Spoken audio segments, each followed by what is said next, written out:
What are the common sources of data collection?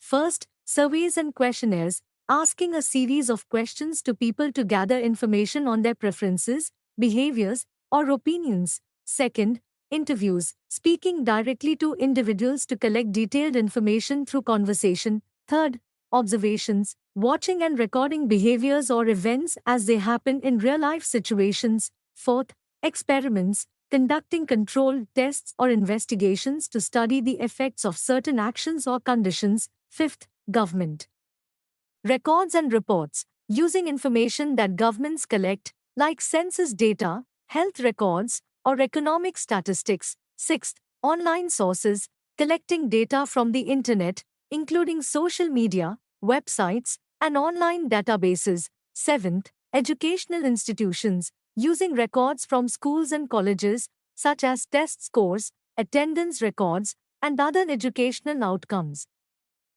What are categorical variables? Give some examples.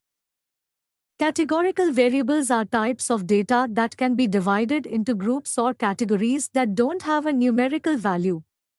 They are often used to label or describe attributes. Here are some examples. First, color, red, blue, green. Second, type of pet, dog, cat, bird. Third, gender, male, female, other. Fourth, marital status, single, married, divorced. Fifth, grades, A, B, C, D, F. Each example shows data that fits into categories without any numerical order.